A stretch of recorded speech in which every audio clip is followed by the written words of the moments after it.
Hi guys, this is Rachel Kirkland, the Modern Shaman, and thank you for joining me for some question and answer time.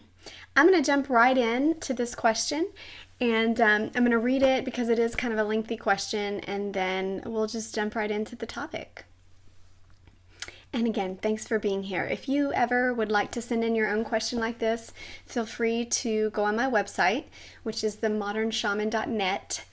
And there's a form on the contact page where you can just fill in your question and I'll receive it and put it in the queue for these videos. All right. So here's the question for today.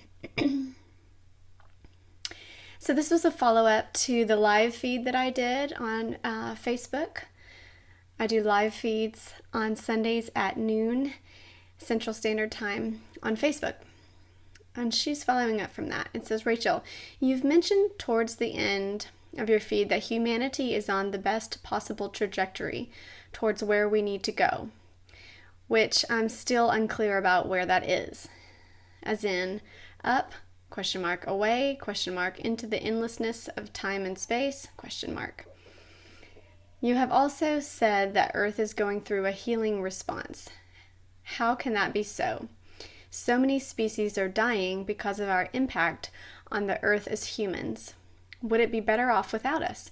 Would the earth and all of its beautiful species harmonize in their own way without the human impact?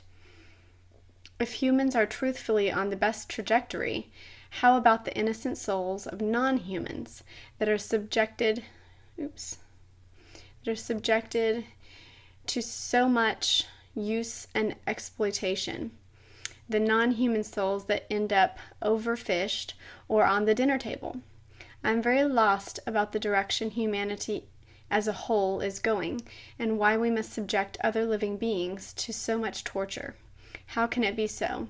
If we are truthfully on the best possible path, why is there so much disrespect to our own home that we occupy at this time and space and reality? Okay. So that was a long question, but basically about the suffering of other species on our planet and the suffering of our planet also as its own sentient being. And if it was from a fact that I said that we as humanity were on a positive trajectory and we're in a kind of path that I saw as going in our highest possible direction. And she's saying, like, how can that be so if there's so much going on our earth that seems to involve suffering? Good question. So that's what I'm going to jump into. I'm going to center myself for a second. I'm going to close my eyes, ask Spirit to come in its totality, and serve this question from my highest possible vibrational self.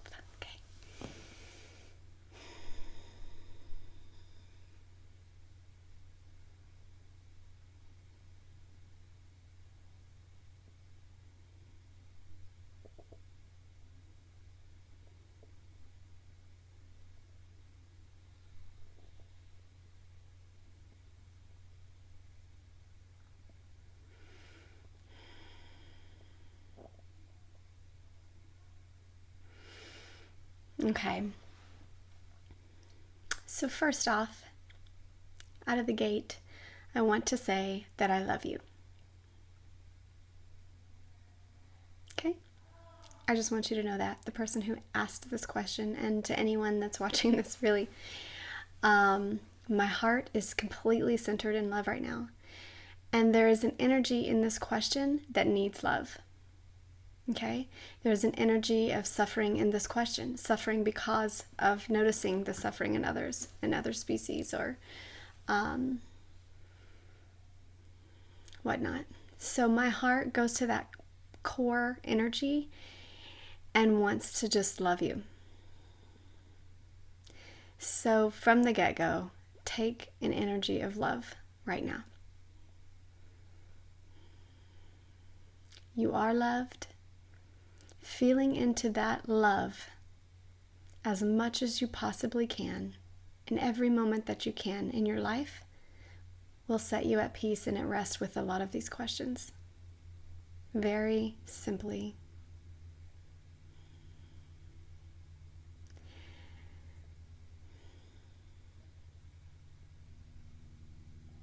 And you are completely loved and adored for who you are and what you bring to this planet. And your beautiful, beautiful heart.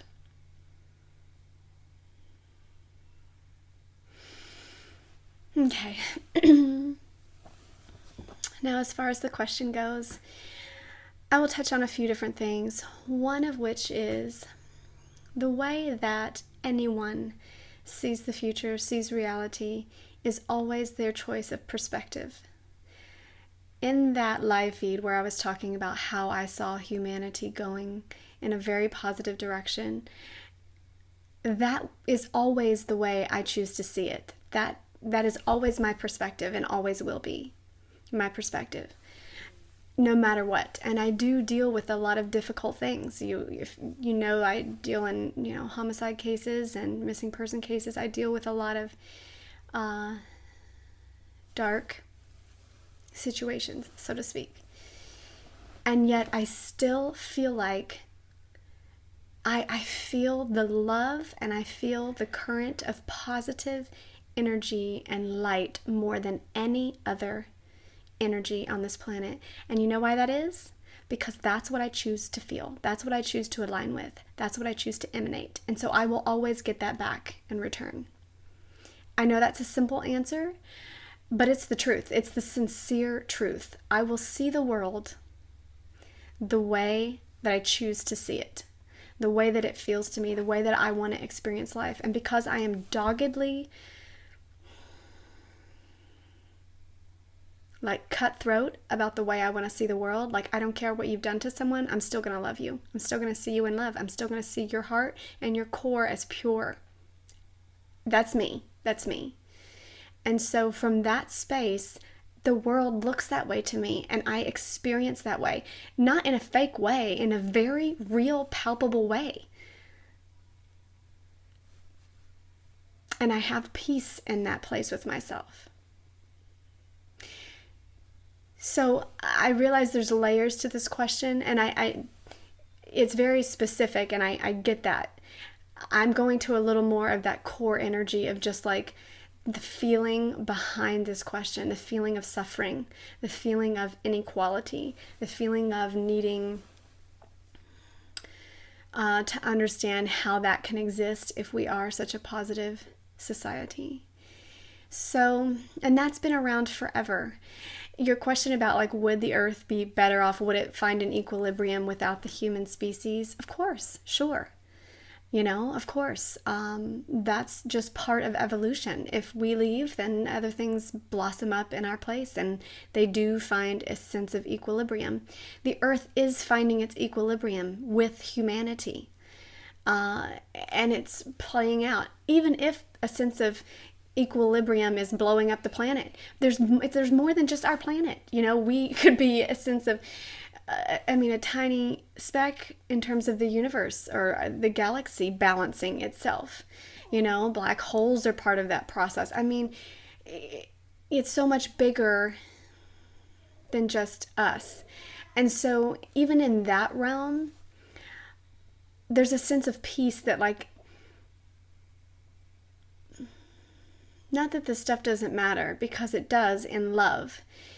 You simply loving every individual, every form of energy, species that comes your way, you sincerely loving them with your integrity, there is total peace in that. And you don't have to change anyone else.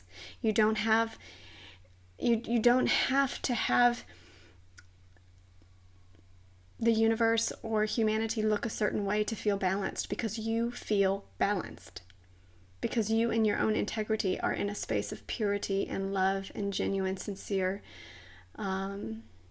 peace. So I keep going back to that place, because that, to be honest, that is the energy I feel more than this in this question than anything else. And that's an age-old question, is how can there be suffering in the world if God is a good God, or if things are positive?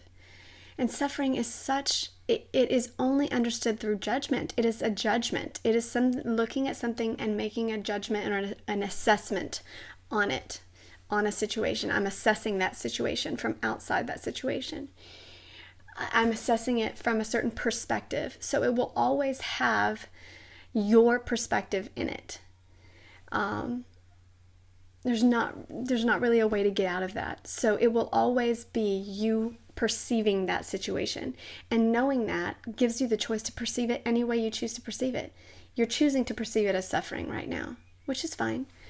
But you're going to experience it in a state of suffering. It will make you suffer. You see what I'm saying? If you choose to see it as a sense of equilibrium, as a sense of balancing out, as a sense of, I feel like that almost, I realize that sounds callous when I say that, like that I'm dehumanizing, a species by saying that there is an equilibrium just in life and death. But death is not a moral thing like that. On the other side, it's not like a question of morality, because you don't ever die, and neither do the other forms and species. It's just changing one piece of clothing of a body into another one. And so you never really lose or gain anything. You can't really kill off a species. That energy is that energy. So it just rebalances itself in the whole somehow. We do that as humans, when we leave this form and go into a different form. We don't die. We just change our form and move into a different equilibrium within the whole, where we feel needed or where we feel a desire to express ourselves. So you can't really lose someone or something or take away something or someone. It's all just another aspect of balancing the whole, the energy of the whole. And I say that, again, I realize that is just my perspective. It's completely my perspective. And you can toss it. It may not feel relevant for you at all. It may not resonate for you at all. But that's just where I'm coming from. And my truth and integrity to what I feel and believe. And above all that, to be honest with you, my heart just wants to say, screw the question, I love you. Like, I feel your suffering and I want to love you. That's it. I mean, that's the core of because when you go there, all of this other crap doesn't matter. It doesn't. Even our life and death and this, the questions of suffering or non-suffering or the responsibility of humans for other species, it starts to dissipate because you're in so much joy and love that you don't feel, you don't experience, you don't project, you don't create anything other than that. So I'm going to give you the age-old answer. Love yourself. Love everything else. Love. Just love, love, love, love, love, love, love. Choose it every freaking time. If you go to that core energy, love the fish. Love the fish eater. Love the mud. Love the person who buries themselves in the mud. Love, just you know what I'm saying? That question was a little bit all over the place, but I was sincere and it came from a place of spirit, so I'm at peace with that. Love you guys. Blessings.